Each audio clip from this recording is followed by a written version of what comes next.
Je reprends un petit peu. Mais le silence demeurait le problème central.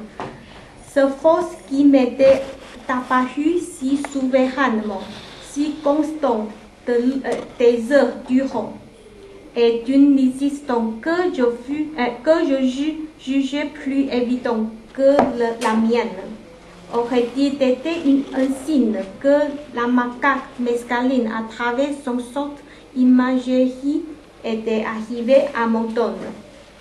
Peut-être aussi c'était ce seul une simple comparaison. Un mot réflexion comme je suis plus ouvert qui me serait venu à l'esprit et dont elle intarissablement avait fait des images et d'un film. Fin de citation.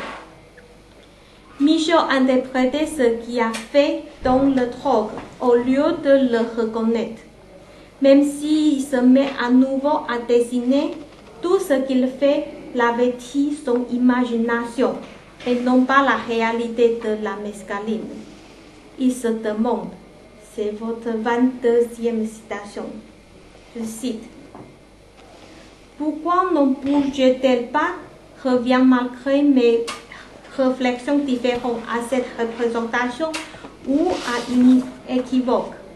Et maintenant, d'après plus de 20 jours que je sois couché, essaie ou marcher, le silence est là, me traversant en ma tête, sans du tout s'occuper du cerveau et du principal et de la matière prise qui doivent pourtant y être. Ils me font d'un bout à l'autre, me gênant à l'infini, par un chemin infini, champ de force étrangement lié à quoi? Fin de citation. Le silence le honte, par manque de précision de cette drogue. Michaud dit que l'opinion du questionnaire sur la mescaline était agissant ou calmant, c'est-à-dire capable de compter. En apparent, son réponse fait que cet homme quittait le sujet avec méprise. Nous supposons qu'il ne le croit pas, puisque ses expériences ne semblent pas être assez convaincantes et décidées. Sans avoir subi l'expérience de la mescaline, en ignorant toute elle, et il aurait su qu'avant de l'approche, nous se livrons à la recherche de la folie et à un délire sans se droguer. Ce qui fait dire à Michaud, c'est votre 23e citation. Je cite, je me hâtais vers l'après. Qu'est-ce que l'après? C'est une autre piste, immobilisation de ce moteur qui a été accéléré malignement. Elle commence dès la fin de la séance de 8 heures et se fortifiait les jours suivants. Elle utilisait une puissance fénatrice que je ne me connaissais pas et qu'il faut bien appeler matrice. Fin de citation. Cette impassion venue de l'interruption de son expérience de la mescaline le conduit à la folie de reprendre les drogues pour détenir cette expérience impossible, comme une autre sorte d'extrême folie, extrême désir de trouver la saveur de la mescaline, dit-il. On devient fou par ce passage. Cette volonté le conduit à commettre à son insu un heureux de dosage à l'excès. Je vous cite, c'est le 24e citation.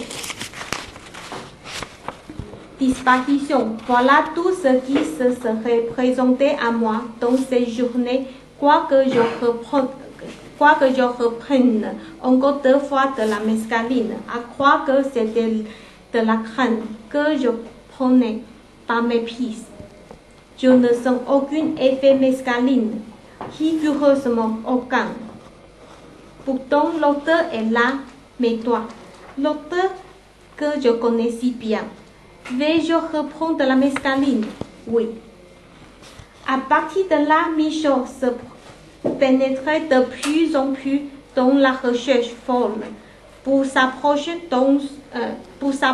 de son épreuve de la mescaline, l'épreuve qui ne peut capable de détenir. Il dit ensuite, toujours rien, est-ce que je reprends de la mescaline? Oui, il faut. Étrangeté de ce genre de folie élucide l'infinitude de l'infini. Celle-ci se différencie de la finitude de l'infini qui a son cadre.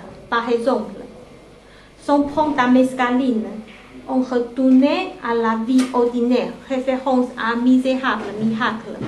Dans ce livre, le lecteur comprend que tous les phénomènes extraordinaires transmis par Michaud sont liés à l'épreuve de la mescaline et non à la vie normale. L'attitude de l'infini est liée au quotidien. Michaud tente de dévoiler une expérience extraordinaire qui ne s'éclaircit que dans la mescaline, dit-il. C'est votre 25e citation, je cite. Ce retrait qu'à savoir ces considérations de sa saveur et repose dans la saveur ne cesse en fait d'issue que le suicide. Fin de citation. Alors, que peut être plus fou que cela? Cette étrange action le conduit à mettre en évidence une folie absolue, suivant l'expression de Blanchot, une sorte de folie du jour. Celle-ci est infinie parce qu'elle se fait dans la vie ordinaire, comme Michaud le dit. Que soit couché, assis ou marchant, le silence est là, me traverser en ma tête. Ils me font d'un bout à l'autre, me joignent à l'infini. Et on ne peut donc sortir jusqu'au moment de la mort. La recherche de l'expérience de la mescaline est une sorte d'infinitude de l'infini, car la mescaline met fin à elle-même d'une manière très précise et devient ainsi à décrit. Cela est lucide que la répétition du 2e volume de Michaud est nécessaire afin de se rapprocher de la force de la mescaline. L'infini turbulent s'éclaire la valeur du 1er volume. On renvoyait le lecteur à l'incertitude. On mélange 2 sortes d'expressions de Michaud. Le lecteur a l'impression que sa connaissance établie à propos de ces drogues devient ambiguë. Selon Blanchot, c'est par là que les œuvres de Michaud rendent réelle l'expérience de mescaline. Autrement dit, s'éloigner de l'expression intentionnelle. Tout ce qu'il écrit sur la mescaline entre en doute et s'éloigne ainsi de sa définition. Cette conséquence de indétermination conduit ses écrits à devenir les reflets de la mescaline, qui lucide une partie d'elle-même, son dégradé, son aspect extraordinaire. Pour y revenir, il faut que Michaud écrive au moins 2 livres pour ce combat. Ce désaccord entre ces 2 volumes crée une sorte de tout dernier livre du lecteur, en ce sens que, par la comparaison de ces 2 livres, le lecteur s'aperçoit qu'en fait, On sait très peu sur ces drogues. La mescaline reste à découvrir. Autrement dit, elle reste une expérience extraordinaire. La série d'œuvres fait que tout ce que Michaud écrit reste dans l'apparence sans la précision, car chaque expérience reste incompatible, vague et à expliquer. En ce sens, Blanchot dit, c'est votre 27e citation. Il est arrivé que contre la mescaline, puis dans un accord secret avec elle, Michaud a écrit 2 livres parmi les plus beaux. Fin de citation. L'écriture de Michaud permet de s'approcher de la réalité. À ce titre, c'est de lui, l'écrivain, qui est question, et c'est lui qui est en question. Il tente d'interrompre sa méditation personnelle à la série d'œuvres et de la conduire à devenir une expérience hors de lui-même, celle qui s'exprime. À travers ces 2 genres de répétition de Borges et de Michaud, Blanchot met en évidence son cercle littéraire de l'infini. Borges dénonçait la fiction de la littérature. En redoublant la réalité, il rend inachevé un fait déterminé. Michaud a annulé des artifices de la littérature. En vue de s'approcher de la réalité, il ne cesse de retourner à l'écriture. Ces 2 manières d'expression conduisent la littérature à un combat infini. Qu'est-ce que la littérature? Est-elle une fiction absolue comme celle de Borges? Est-elle une révélation de la réalité, référence à l'œuvre de Michaud? Dans l'écriture de Borges, toutes ces études seront discutables. Dans l'écriture de Michaud, le lecteur ne peut seulement le spectateur d'une expérience, mais y engager. L'écriture dissemblable rend impossible la définition de la littérature. La littérature y manifeste néanmoins. Cite Blanchot, c'est votre 28e citation. Je cite, l'écrivain est celui qui vit avec fidélité de l'attention, avec émerveillement, avec détresse, dans l'imminence. Oui, dans une imminence d'une pensée qui n'est jamais que la pensée de l'éternel. Imminence. Fin de citation.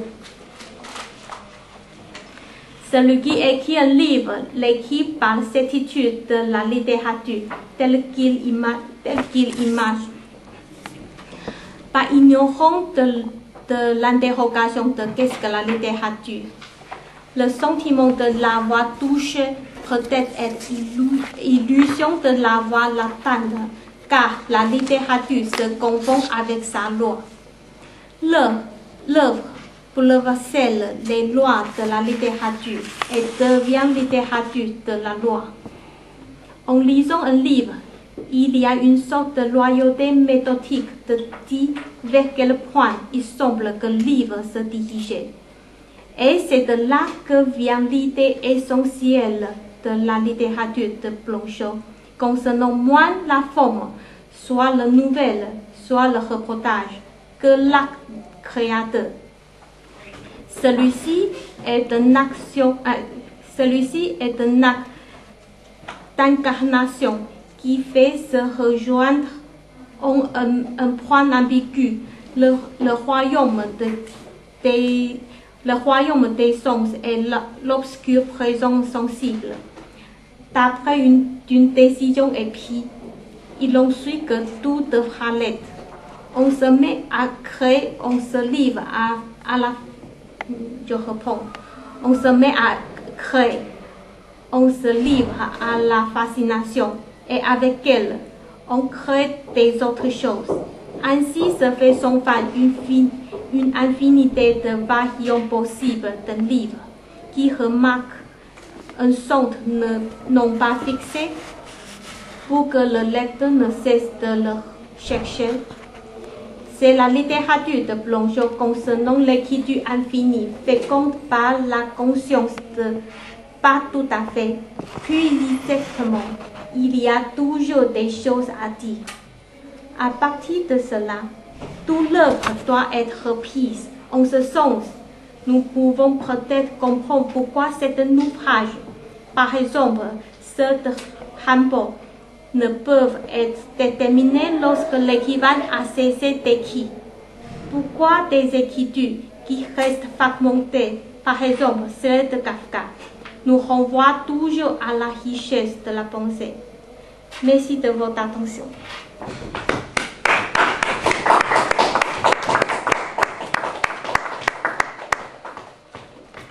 Bon. Je te remercie pour cet exposé et cette écriture tout à fait louable et remarquable. Cet exercice que tu as fait, qui était très délicat et très difficile, très dense, peut-être un peu trop d'ailleurs, parce qu'il est évident que là, les conditions de l'exposé qui font que tu es obligé de lire ton texte et que d'autre part, il est rempli de tout un tas de choses qui sont à elles-mêmes très difficiles, je dois dire, à élucider, fait que peut-être il y a une très grande densité et qu'on ne pourra pas reprendre ce texte dans son ensemble, c'est évident. Mais en dégageant peut-être quels sont les points intéressants, les points forts que tu as bien notés. D'ailleurs, il avait fait une présentation avec des paragraphes que tu aurais pu lire peut-être parce que tu avais fait des paragraphes qui détachaient bien la problématique autour de cette idée double, une idée double, c'est-à-dire l'idée de l'infini, l'idée de la littérature. Qu'est-ce que la littérature?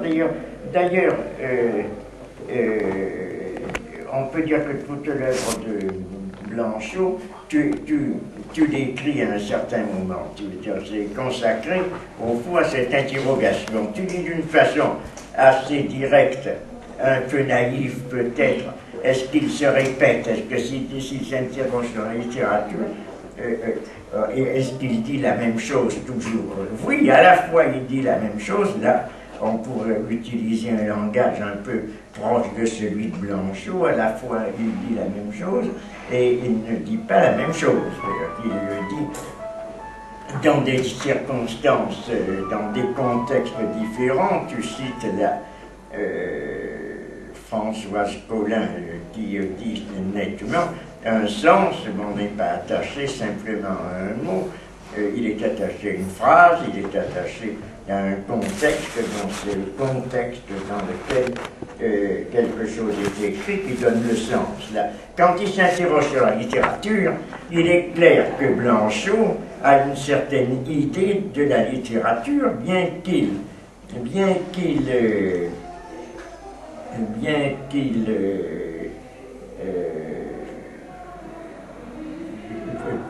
se pose même la question de la possibilité de la littérature à certains moments. Est-ce que c'est quelque chose qui a une réalité en soi? Est-ce que l'on peut la définir par un concept uniforme? C'est une littérature un peu spéciale, celle à laquelle il s'adresse. On pourrait dire qu'il ne s'interrogerait certainement pas sur qu'est-ce que la littérature, dans des circonstances qui sont celles où on pourrait dire la littérature va de soi. Lorsque par exemple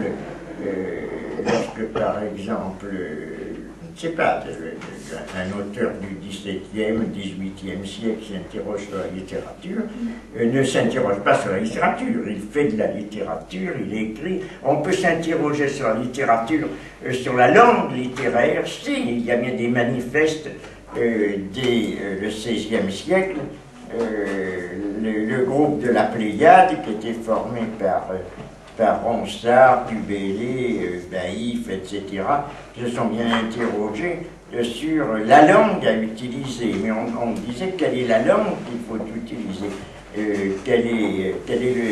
est-ce qu'il faut d'autre part imiter les anciens, est-ce qu'il faut écrire sur des pensées modernes, d'une façon moderne. Donc la problématique de la littérature telle que la pose Blanchot est évidemment assez récente. On la voit se former déjà, mais une forme qui est une anticipation, qui n'est pas tout à fait de la même manière, c'est Flaubert. Flaubert s'est interrogé, mais plutôt sur l'écriture, sur l'acte créateur, sur la difficulté d'écrire. Il ne s'est pas questionné en fait peut-être sur l'objet de la littérature ou sur le rapport entre le langage et la réalité, ou la pensée, le langage. L'interrogation de Blanchot, donc, est une interrogation très récente, qui est contemporaine de ce qu'on a appelé le nouveau roman. Lui-même, d'ailleurs, est un romancier, où le romancier se met en question d'une façon radicale à la fois l'évidence de l'écriture, le contenu du roman, le narratif. Il y a toutes ces questions qui sont à l'arrière-plan, et il est évident que il n'y aurait pas cette interrogation sur qu'est-ce que la littérature si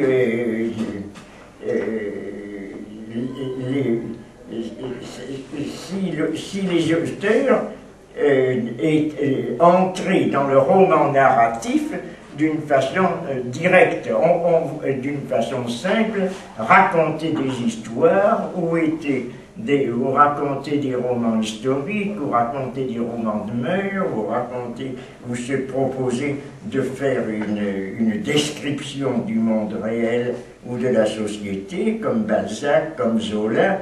C'est peut-être avec, j'ai dit, au XIXe siècle, avec Flaubert, que poserait cette question de la littérature à travers l'acte d'écrire. Également, on avait vu cette année ou l'année dernière que ça se posait également avec des écrivains comme Joyce, par exemple, qui s'est beaucoup intéressé à cette question de la littérature, ou Proust. Proust qui est peut-être aussi quelqu'un pour lequel la question de la littérature ou de l'acte d'écrire, ou du qu'est-ce qu'écrire ou qu'écrire, ça concerne, cette question de qu'est-ce que la littérature concerne un petit peu les arts en général, et ça correspond à un moment où on s'interroge également dans la peinture sur qu'est-ce que la peinture, qu'est-ce que l'art, que peindre, etc. Au moment où il y a un détachement de l'art représentatif, de l'art plastique, justement relativement à la représentation, relativement à la figuration. À ce moment-là, c'est à la fois l'objet, à la fois la méthode, à la fois la manière de procéder qui sont mises en question. Et dans la littérature, c'est un petit peu pareil. C'est-à-dire l'interrogation sur qu'est-ce que la littérature va prendre d'une façon privilégiée des auteurs qui précisément ont mis en question l'évidence de l'écriture et à la fois dans son objet et à la fois dans ses instruments, dans ses matériaux. Je citais Proust. Blanchot a consacré, je crois, je ne connais pas toute l'œuvre de Blanchot, mais je crois qu'il a consacré à Proust quelques études.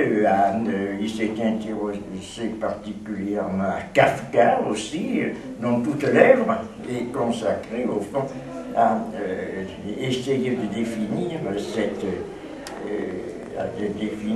la nécessité d'écrire, l'objet de son écriture, le pourquoi de l'écriture. Tout cela évidemment se trouve compris dans l'interrogation de Blanchot.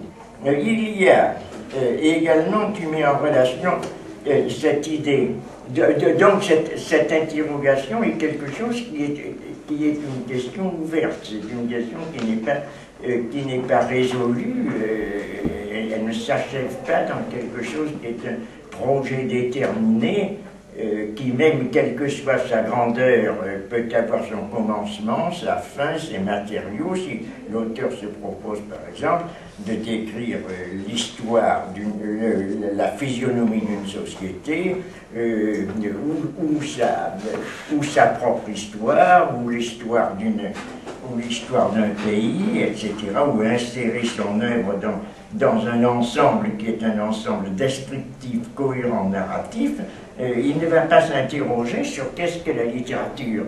Il s'interroge donc sur qu'est-ce que la littérature, ou quelles sont les conditions de la littérature dans un contexte qui est évidemment un contexte très déterminé. Maintenant, tu as dit également qu'il y avait une remarque intéressante, c'est que une œuvre, la signification d'une œuvre, et là peut-être même on pourrait dire que peu importe à ce moment-là que cette œuvre soit narrative ou ne soit pas narrative au sens ordinaire du terme, bien que les œuvres narratives voient quand même la question un petit peu limitée, c'est qu'avec chaque auteur, avec chaque lecteur, il y a une interprétation différente, une forme de lecture différente, une reprise, en fait, que le texte soit un texte de méditation, de réflexion, d'introspection ou de narration. En fait, c'est un petit peu pareil, avec des nuances, mais chaque lecteur fait que l'œuvre n'est jamais achevée. Donc il y a également dans la question de Blanchot cette interrogation qui porte sur un infini, sur une ouverture, comme le disait à propos d'ailleurs aussi de la lecture en général et de l'œuvre, comme le disait Peggy, la lecture est l'acte commun du lu et du lisant. C'est-à-dire il y a quelque chose qui est une opération. La lecture n'est pas simplement un enregistrement passif, et même ce qu'elle croit l'être, elle est toujours quelque chose qui est actif, qui est une interprétation qui tire l'œuvre dans un sens ou dans un autre, qui à chaque même reprise peut la lire d'une façon différente. Donc il y a quelque chose qui fait que chez un même individu, il y a toujours une différence au moment des lectures, et lorsqu'il y a un grand nombre de lecteurs, il y a aussi quelque chose qui est une ouverture du sens, et qui fait que la signification n'est jamais quelque chose d'achevé. Je m'arrête ici parce qu'on reprendra si c'est besoin selon certains cas, mais je prends les deux exemples. Alors tu as organisé, donc tu as posé ce texte, tu as posé ces questions, très bien, à la fois de ce point de vue donc de la littérature il y a un moment où l'on se pose cette question, qu'est-ce que la littérature? Parce que à la fois la nécessité d'écrire, l'objet de l'écriture, la manière de le faire sans mise en question, d'autre part, le lecteur aussi intervient, ce n'est pas simplement l'auteur qui est en question, mais c'est également la manière dont le lecteur le reçoit, l'interprète. Et tu as été choisir deux exemples. Là, je dois dire que tu aurais pu, je te l'avais dit, tu m'avais confié le texte, je te le remercie, que j'avais parcouru rapidement. Je t'avais dit, je crois, mais j'aurais dû peut-être te mettre en garde là-dessus, de garder plutôt l'exemple de Michaud, l'exemple de la mescaline de Michaud, plutôt que celui de Borges, parce que celui de Borges est évidemment délicat à traiter d'une manière claire et d'une manière habituelle de Michaud. Je dois dire que je ne me hasarderai pas à le faire d'ailleurs, cette réécriture c'est un cas célèbre de l'art justement de la lecture de Borges, mais qui nous entraîne dans des complexités d'interprétation un petit peu délicates à exposer dans le cours d'une présentation. Donc je préfère m'appuyer sur la mescaline de Michaud, mais je t'avais demandé, je t'avais dit, il aurait fallu montrer justement comment Michaud, dans son expérience de la mescaline, traduit également non seulement en écriture, mais en dessin. Donc tu avais des dessins qui étaient intéressants à présenter, et je pense que l'expression de l'expérience de Michaud, c'est surtout traduite dans le dessin, avec peut-être une impossibilité d'utiliser un langage dont il remarque lui-même l'insuffisance, ou à un certain moment, la traduction de cette expérience devient quelque chose non pas un infini au sens d'une ouverture, mais quelque chose qui est une dispersion, qui est ce que l'on pourrait appeler un indéfini, un mauvais infini, quelque chose qui n'est pas comparable à ce qui est au contraire donné dans les dessins de Michaud. Il faudrait les montrer peut-être un petit peu, et qui l'ont rendu célèbre justement. Oui, mais il y en avait d'autres également. Il y avait ça, mais il y en avait d'autres. Les petites. Il y avait cela, mais il y avait surtout les petits. C'est ça, c'est tout cela. Il y a un autre dessinateur, un autre artiste qui est Artaud, qui lui n'a pas fait de dessin sur l'influence de la mescaline, mais également, d'ailleurs, qui le fait dans un état qui est celui que l'on peut appeler un état de folie, non pas folie expérimentale, mais qui est dû à la fois à son traitement de la folie et en même temps à sa schizophrénie, en fait, je ne sais pas comment on peut l'appeler, à cette sorte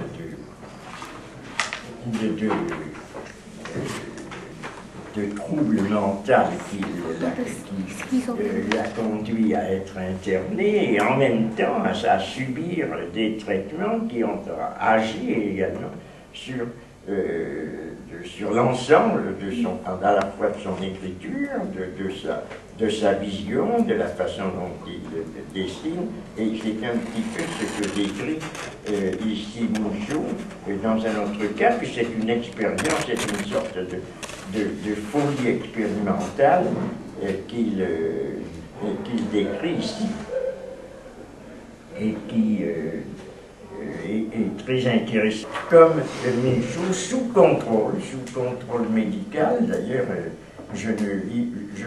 dans l'Infini turbulent, je crois qu'il le raconte. Je ne me rappelle plus exactement, je ne l'ai pas sous les yeux.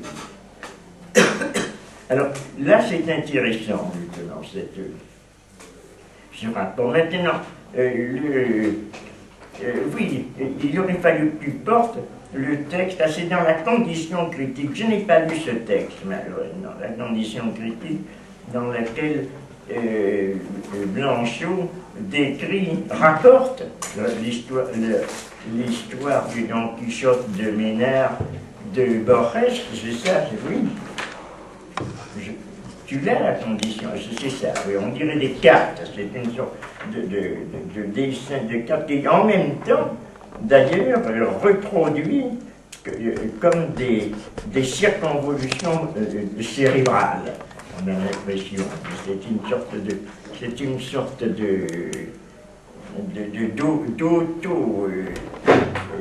d'introspection poussée jusque dans le fonctionnement physiologique du cerveau, ce qui n'est pas vrai, mais qui donne l'impression de quelque chose qui est l'examen justement de ces circonvolutions cérébrales que les surréalistes ont cherché aussi, mais par d'autres voies. Il y a à l'heure actuelle, on le voit également dans la recherche et dans la technique qui est très différente, d'ailleurs, je pense, des expériences d'Artaud, de Michaud, qui ne sont pas obtenues par là, de Hantaï, qui est dont la technique repose à un certain moment sur l'art des plis, et où ces plis rejoignent également quelque chose qui physiologiquement fait penser aux plissements internes qui se produisent dans l'évolution du corps humain, et en particulier qui vont se localiser dans les circonvolutions cérébrales. On a l'impression que l'expérience devient quelque chose qui va rejoindre l'expérience du corps, et qui est intéressant de ce point de vue-là, dans une sorte de visée aussi qui touche l'écriture, et que beaucoup d'écrivains, dont Joyce, ont essayé de se rapprocher, c'est-à-dire faire en sorte qu'à un certain moment l'écriture soit immanente en quelque sorte, non seulement à la pensée, mais à l'organisme lui-même, comme si l'expression de données dans l'écriture était le corps s'écrivant lui-même. Ça a été quelque chose qui a été l'objet d'une recherche de toute une partie de l'écriture contemporaine.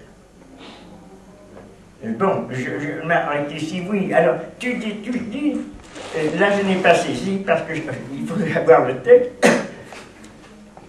Tu dis, comparer le Don Quichotte de Ménard, ça s'écrit M-E-N-A-R-D, c'est un être inexistant, à celui de Cervantes, le seul qui existe, c'est Cervantes, bien entendu, mais c'est quelqu'un qui refait tu l'as bien expliqué là, qui réécrit, qui écrit donc, non seulement il n'écrit pas un Don Quichotte moderne, mais il reproduit, il refait le Don Quichotte. Mais alors comparer le Don Quichotte de Ménard à celui de Cervantes est une révélation. Celui-ci, c'est une citation, tu fais ça dans la citation de Blanchot. Alors, celui-ci, par exemple, c'est dans la citation, ça encore, écrivit, alors c'est une citation empruntée au Don Quichotte de Cervantes, chapitre 9, première partie. Je ne sais pas, il aurait fallu savoir le contexte, mais enfin, je ne sais pas, c'est un moment peut-être où on va dépouiller le malheureux Don Quichotte de ses livres pour lui assainir l'imagination. Je ne sais pas où c'est que ça se passe. La vérité, dont la mère est l'histoire, émule du temps, dépôt des actions, témoin du passé, c'est l'histoire qui est cela. Exemple de connaissance du présent, non, exemple et connaissance du présent, avertissement de l'avenir, c'est toujours la vérité dont la mère et l'histoire, c'est ce qu'a écrit Cervantes. Il aurait fallu, il aurait été bon, peut-être d'aller chercher le contexte pour voir exactement comment. Alors, il ajoute, ou tu ajoutes, puisque tu donnes la citation. Rédigé au XVIIe siècle, rédigé par le génie ignorant, c'est mis entre guillemets, ça, Cervantes, cette énumération est un pur éloge rhétorique de l'histoire. Je suppose que c'est toujours Blanchot qui écrit ça. Non, en fait, c'est un passage de... Non, mais c'est Blanchot qui écrit ça. Non, c'est Borges. Louis Borges écrit. Ah, c'est Borges Ouais. qui écrit ça. Afin d'incarner la différence entre les deux ouvrages, nous citons un paragraphe de la comparaison du narrateur. C'est ça, comparer. Alors c'est la citation de Borges. Ah, c'est ça. Dans Fiction, Pierre Ménard, auteur du Don Quichotte, rédigé au XVIIe siècle, rédigé par le génie ignorant Cervantes, et c'est mis entre guillemets, je ne sais pas pourquoi, mais donc c'est une citation qui dit quelque chose. Cette énumération est un pur éloge rhétorique de l'histoire. Ménard écrit en revanche, la vérité a écrit en revanche, il a mis en revanche, et alors, il faudrait qu'on ait sous les yeux, c'est exactement la même phrase, la vérité dont la mère est l'histoire, et nous butons, dépôt des actions, témoin du passé, exemple de connaissance du présent, avertissement de l'avenir. Mais il met en revanche. Alors, je ne vois pas comment on peut mettre, comment il faudrait que je mette l'ensemble pour voir comment c'est en revanche c'est l'histoire mère de la vérité. Alors, c'est lui qui commente, là aussi. L'idée est stupéfiante. Ménard, contemporain, mais l'idée est stupéfiante, mais elle est stupéfiante aussi bien chez Don Quichotte que chez Ménard, puisque les deux écrivent la même chose. Ménard, contemporain de William James, ne définit pas l'histoire comme une recherche de la réalité, mais comme son origine. La vérité historique pour lui n'est pas ce qui s'est passé, c'est ce que nous pensons qui s'est passé. Les termes de la fin, exemple et connaissance du présent, avertissement de l'avenir, sont effrontément pragmatiques. Bon, tout ça, c'est intéressant, mais c'est énigmatique. Or, tu écris, toi, cette comparaison du narrateur éclaircit le type de Borges. Moi, je réponds, ce n'est pas du tout clair, c'est même très obscur et très incompréhensible. Et il aurait fallu que tu t'appliques à l'éclaircir. Je ne vais pas m'y appliquer parce qu'il faudrait lire plusieurs fois le texte de Borges, sans doute, et plusieurs fois le texte de Blanchot, pour savoir exactement ce que ça veut dire. Parce que je dois dire que présenter comme cela, ça ne veut rien dire. Ça ne veut rien dire. Ça laisse le lecteur complètement pantois. Ou l'auditeur, s'il y a quelqu'un qui m'entend parler ainsi, ou toi, il écoute, mais là, on ne sait pas savoir ce que ça peut vouloir. Qu'est-ce que ça veut dire? Je vais pas, encore une fois, je vais pas regarder à le dire. On aurait ici quelqu'un qui est un grand spécialiste de l'orchestre, qui est Jean Thénard. Je l'aurais interrogé, il m'aurait répondu, voilà, c'est exactement ce que c'est. Ça fait partie du système général de complexité, de raffinement, de logique de l'étude des possibilités, des bifurcations chez Borges, puisque tout son univers est un univers justement, c'est certain, de recoupement, de bifurcation, de substitution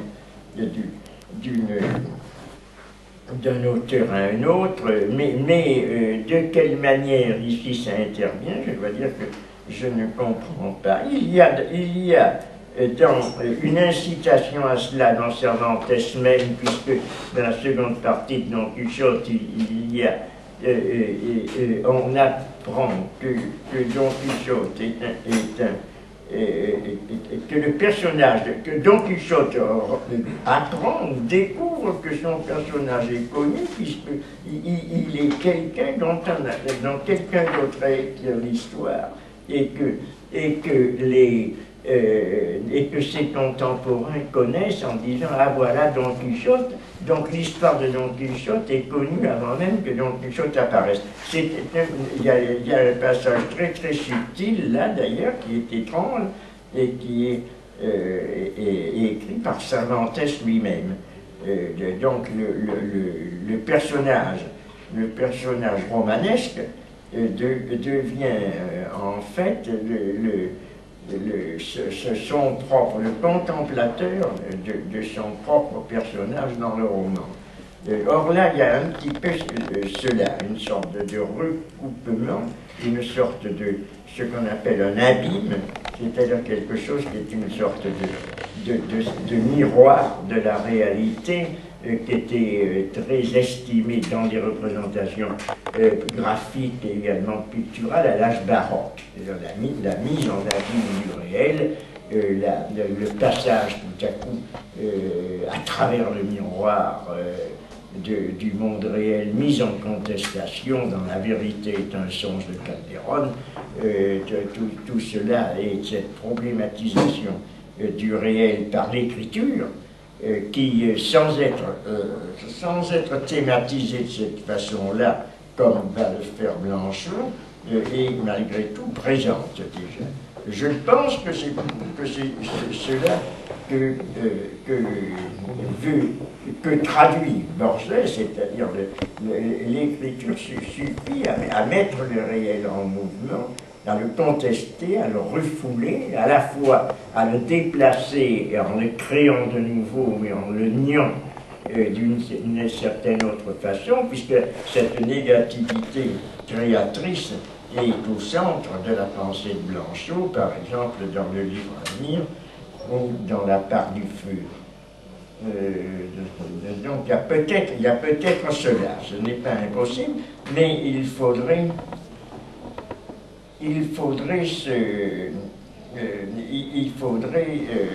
s'y référer, parce que là tu ne fais pas d'analyse. Là, c'est ce que je reprocherai là, peut-être, et pour la thèse aussi, il faut toujours être très attentif à cela. On ne peut pas substituer des citations à l'analyse.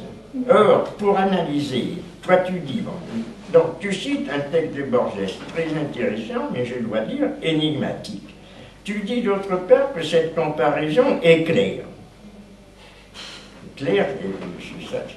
Mais alors, tu continues, le fait est qu'il n'y a pas d'exercice intellectuel qui soit inutile. Ça fait un petit peu une banalité. C'est vrai, c'est général, on comprend bien, il n'y a pas d'exercice intellectuel qui soit inutile, ça je veux bien, c'est vrai.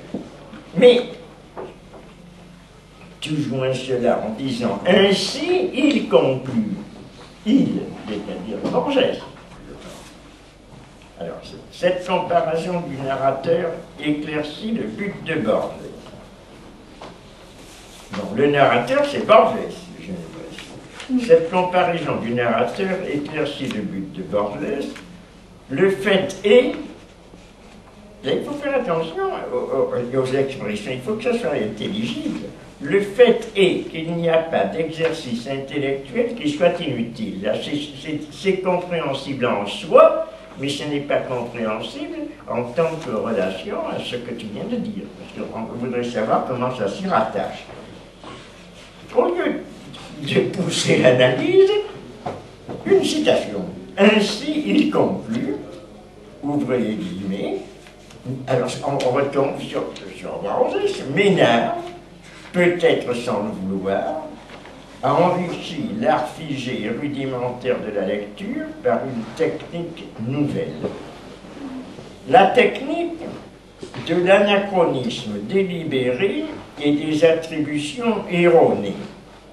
Cette technique aux applications infinies, on aimerait, le lecteur qui n'a pas Borges sous les yeux, c'était mon cas, je me suis pas référé, j'avais pas le temps.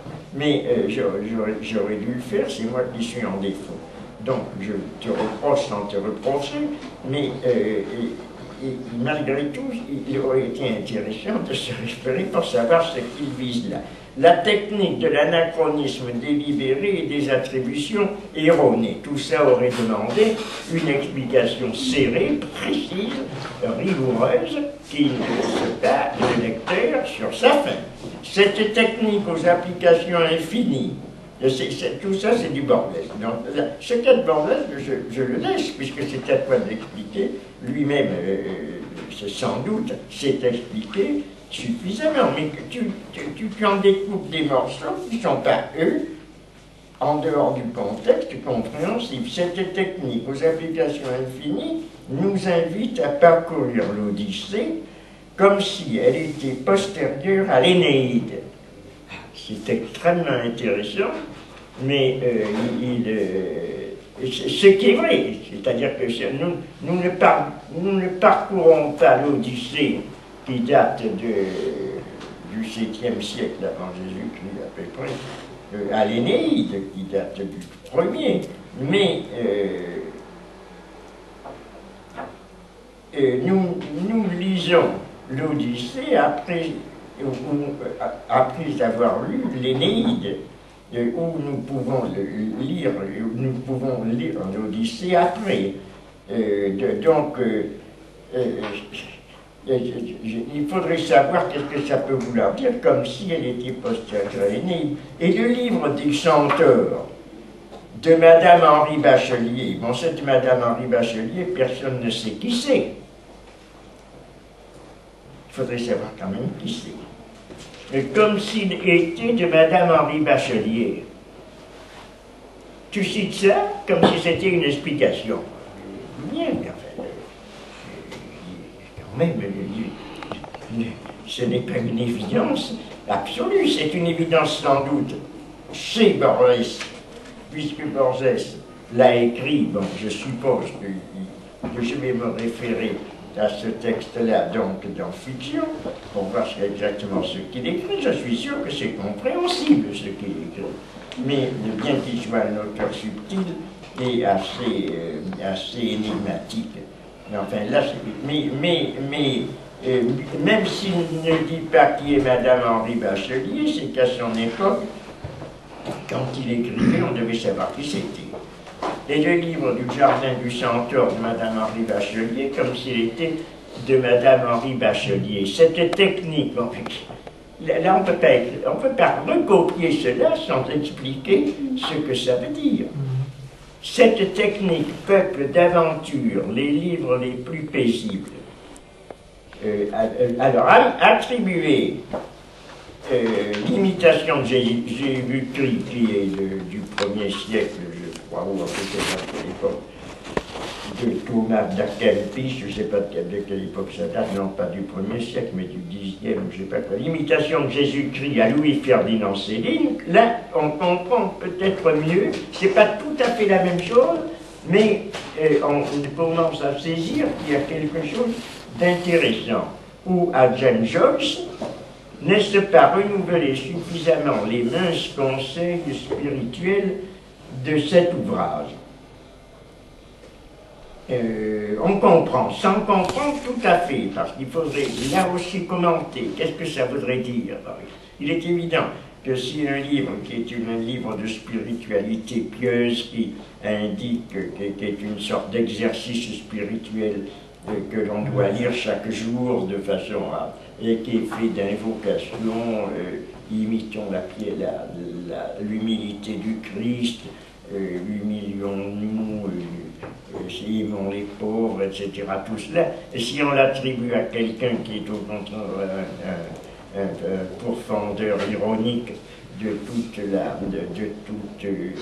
les croyances, ou à quelqu'un, ou à James Joyce également, d'ailleurs qui est un sceptique et un analyste, il est évident que ça n'aura pas du tout le même sens.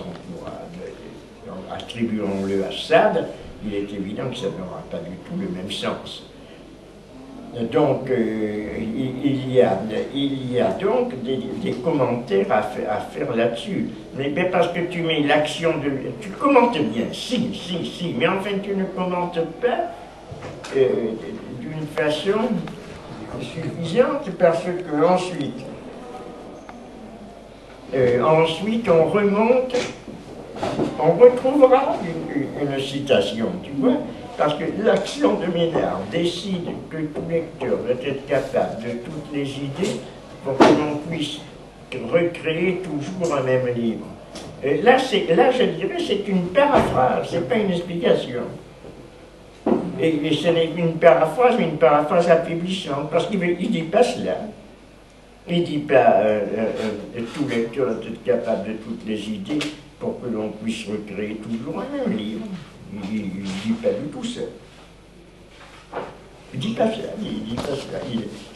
Il dit peut-être que l'on pourrait retrouver cela à un certain moment, parce qu'on pourrait dire si l'on attribue par fiction à Louis Ferdinand Céline le fait d'avoir écrit, l'imitation de Jésus-Christ, disons les évangiles, il est évident que c'est une supposition d'un lecteur. Donc, mais pourquoi? De recréer toujours. Il n'a jamais dit de recréer un même livre. Ce n'est pas le même livre, puis ce sont des livres différents. Mais donc, on peut le recréer, ce livre, dans des situations différentes. Oui, mais ça, c'est pas tout à fait la même chose. Mais recréer toujours un même livre, c'est ça, voudrait dire que c'est uniquement un livre qu'on va recréer. Non, c'est à propos de tous les livres on peut faire cela. Donc on peut prendre chaque livre, peut-être modifié si on le fait reprendre par des auteurs différents.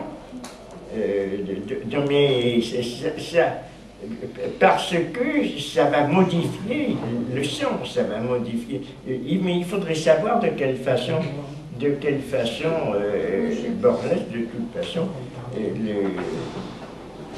l'envisage et l'analyse. Ainsi survient l'œuvre infinie dans l'action de la répétition de la lecture.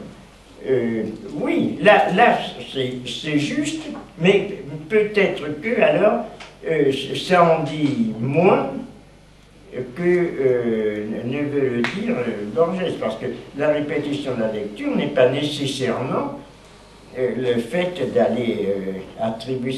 C'est à la fois plus simple et plus complexe. Quand on lit, on introduit effectivement des idées dans un livre. Je répète encore le mot de Peggy, c'est l'acte commun du lisant et du lu. Donc du livre et de celui qui opère quelque chose qui est une transformation, le lisant.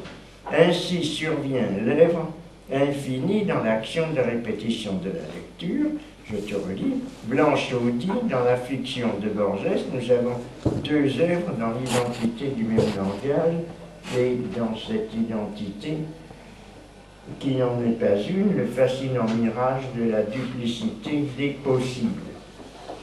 Oui, c'est ça, c'est un peu autour de cette idée que Borges avait exprimé aussi dans un autre texte célèbre, qui est le jardin des bifurcations, où il y a des bifurcations permanentes et où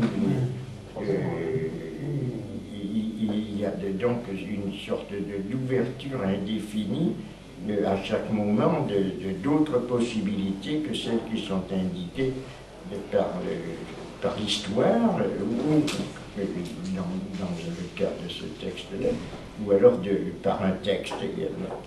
Or, là où il y a un double parfait, l'original est effacé, et même l'origine, ça c'est de Blanchot aussi.